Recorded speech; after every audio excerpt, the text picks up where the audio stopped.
당하면 왕따 당하는 이유가 있다. 주제가 뭐냐면 공동체 생활에서는 먼저 행동거지를 똑바로 배워야 한다는 점인데요. 아이들이 단체 생활할 때 부모들이 꼭 알아야 할 것입니다. 왕따는 절대 정당화될 수 없습니다. 근데 왕따를 하면 안 되는 거죠, 분명히.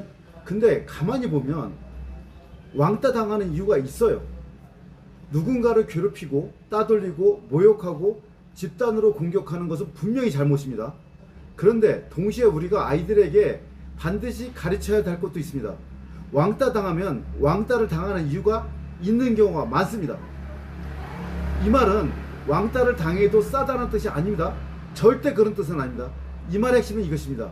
아이가 공동체 안에서 어떤 행동을 하면 사람들의 감정을 상하게 만드는지, 어떤 행동이 친구들 사이에서 미움을 사는지, 어떤 행동이 스스로를 고립시키는지, 그걸 반드시 배워야 합니다. 제가 제일 먼저 캠프에 오는 애들 보면 가방 소지품 검사부터 해요. 그럼 어떤 애들은 특히 부모님이 잘못 생각한 거죠. 너만 먹으라고 챙겨주는 게 있습니다. 우리의 뇌는요, 본능, 감정, 이성으로 됐거든요. 먹는 거는 본능입니다. 이게 왕따 당하는 지름길이에요. 먹는 거 갖고 차별도 한다? 이건 큰일 날 문제입니다. 저는 아이들을 기숙형 환경에서 가르치면서 이런 장면을 많이 봅니다. 여학생 2명이 밥을 잘 안 먹어요. 처음에는 몸이 안 좋은가 생각했습니다. 입맛이 없나? 음식이 안 맞나? 걱정이 됐습니다. 그런데 알고 보니까 한국에서 가져온 단 것들, 뭘 달고나가라 이런 것도 있더라고요. 몰래 숨겨두고 먹고 있었습니다. 초콜릿, 젤리, 과자, 그냥 자기들끼리 몰래 먹고 있었던 거예요. 그러니까 식사 시간에 밥을 안 먹습니다. 공동체 안에서는 같이 먹는 척만 합니다. 그리고 나중에 자기 방에 가서 숨겨둔 단 것을 먹습니다. 이게 큰 범죄입니까? 아닙니다. 혼자 초콜릿 먹었다고 범죄는 아닙니다. 젤리 숨겨놓고 먹었다고 법적으로 잘못한 것도 아닙니다. 그런데 공동체 생활에서는 이런 행동이 사람의 감정을 아주 빠르게 상하게 만듭니다. 왜 자기만 먹지? 왜 숨겨서 먹지? 우리는 같이 생활하는데 왜 자기만 따로 챙기지? 부모가 자식만 챙겨서 보낸 건가? 쟤는 우리랑 같이 지낼 마음이 없는 건가? 친구들이 이렇게 느끼기 시작합니다. 근데 이게요, 그 두 여학생만의 문제가 아니었어요. 저희 여자 선생님이 남학생 2명을 되게 애껴했어요. 그래서 한국에 출발할 때 걔네들만 따로 먹으라고 시킨 거예요. 그게 저한테 혼났습니다. 왜 애를 망치냐? 이거 가져가서 친구들하고 나눠 먹어라. 이랬으면 괜찮았어요.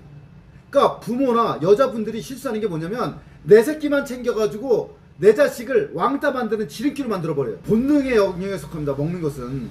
그 다음에 감정은 이성이 가장 늦게 따라와요. 아무리 머리로는 저 아이가 지가 써서 먹는 건 지 자유지 라고 생각해도 감정은 그렇게 반응하지 않습니다.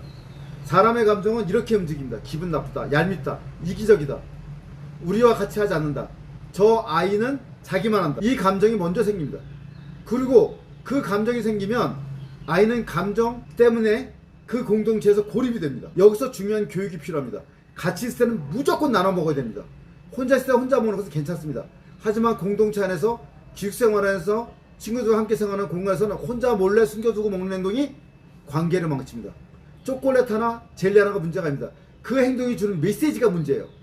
나는 너희와 나누지 않는다. 나는 내 것만 챙긴다. 나는 공동체보다 내 만족이 먼저다. 이거 애를 망치는 지름길이에요. 애를 사랑하는 게 아니라 아이를 나락으로 떨어뜨리는 지름길입니다. 그러니까 부모님들이 또는 그 친인척이 또는 지인이 우리 아이가 외국에서 힘들 텐데 좋아하는 간식을 먹게 해줘야지.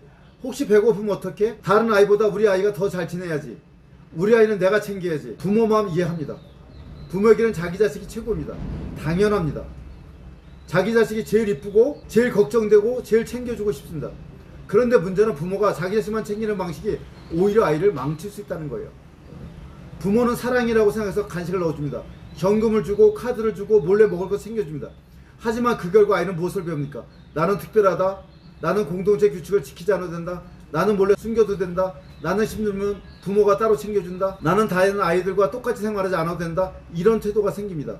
그리고 바로 그 태도가 바로 아이를 왕따로 만드는 지름길이 됩니다. 부모는 자기 자식을 최고로 키우고 싶어서 챙겨요.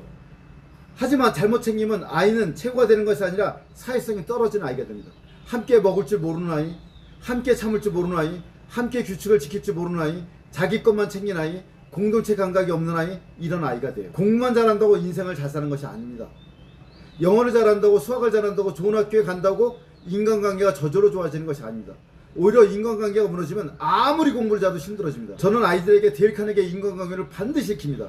왜냐하면 인생에서 정말 중요한 것은 사람의 마음을 얻는 능력이기 때문입니다. 사람은 논리만으로 움직이지 않습니다. 사람은 감정으로 움직입니다. 상대가 나를 어떻게 느끼는지가 중요합니다. 내가 아무리 나는 잘못한 게 없어요 라고 말해도 상대가 나를 이기적으로 느끼면 관계는 나빠집니다. 내가 아무리 그냥 내 간식 먹은 것 뿐이에요 라고 말해도 친구들이 쟤는 자기만 챙긴다고 느끼면 공동체에서 벌어집니다. 인간관계에서는 사실과 이성보다 감정이 먼저 작동합니다. 그래서 아이들에게 가르쳐야 합니다. 내가 잘못했다고 생각하지 않아도 상대가 기분 나쁠 수 있다. 혼자 먹는 게 죄는 아니지만 같이 사는 공간에서는 나눠 먹지 않으면 미움을 살 수 있다.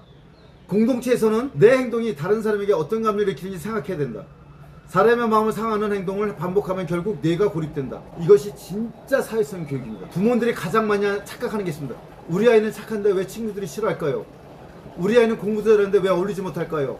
우리 아이는 특별히 나쁜 짓을 한 것도 없는데 왜 따돌림 당할까요? 그럴 때 아이의 행동 거지를 보세요.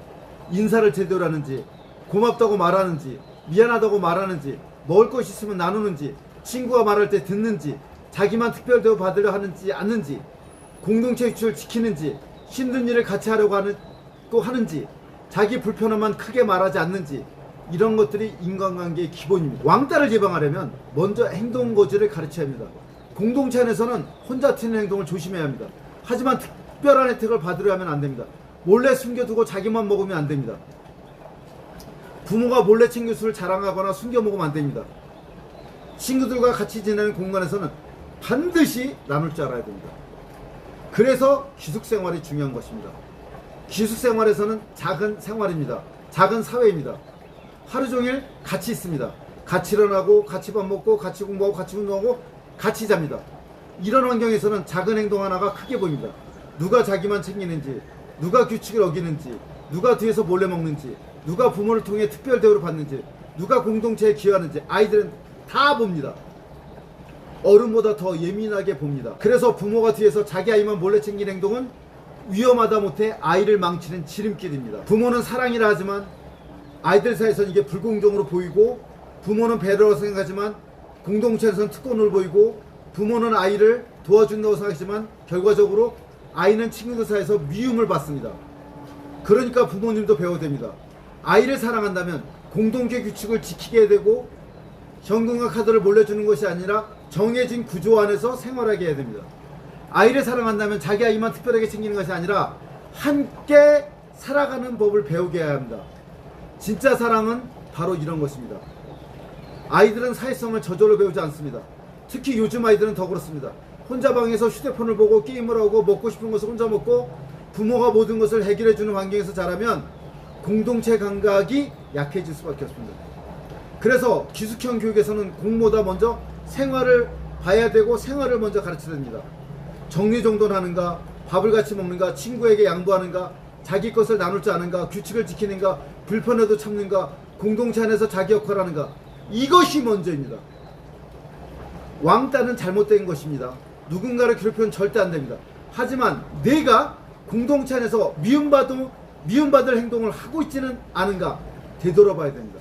친구들이 너를 싫어한다면, 친구들이 너를 미워한다면 내 행동에도 이유가 있을 수 있다. 그 이유를 고쳐야 한다. 이 말은 아이에게 굉장히 중요합니다. 아이에게 먼저 물어보세요. 너는 친구들에게 어떻게 행동했니? 먹을 것이 있을 때 나눴니? 규칙을 지켰니? 친구 말은 들어줬니? 너만 특별 대접받으려고 하진 않았니? 내 행동이 친구들 기분을 상하게 하진 않았니? 이 질문이 아이를 성장시킵니다. 왕따 당하는 이유가 있다는 말은 잔인한 말이 아니라 오히려 아이를 현실적으로 키우기 위한 말입니다. 세상은 내 마음만 봐주지 않습니다. 세상은 내 의도만 봐주지 않습니다. 사람들은 내 행동을 보고 나를 판단합니다. 내가 아무리 착한 마음이라고 해도 행동이 이기적으로 보이면 사람들이 나를 멀리합니다. 내가 아무리 외롭다고 해도 나눌 줄 모르면 사람들은 나와 함께하고 싶어하지 않습니다. 내가 아무리 억울하다고 해도 공동체 규칙을 어기면 신뢰를 잃습니다. 그래서 아이에게 먼저 가르쳐야 할 것은 공부 이전의 기본 태도입니다. 같이 있으면 나눠 먹고, 고맙다고 말하고, 미안하다고 말하고, 혼자만 특별해지려고 하지 말고 공동체 규칙을 지키는 것, 사람의 감정을 상하게 하는 행동을 조심해야 되는 것, 내 행동이 다른 사람이 어떻게 보는지 생각하는 것, 이런 것이 정말 중요한 세상입니다. 지금부터라도 이것을 가르치세요.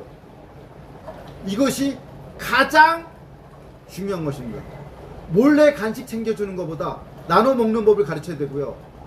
카드와 현금을 쥐어주는 것보다 정해진 규칙 안에서 생활하는 법을 가르쳐야 합니다.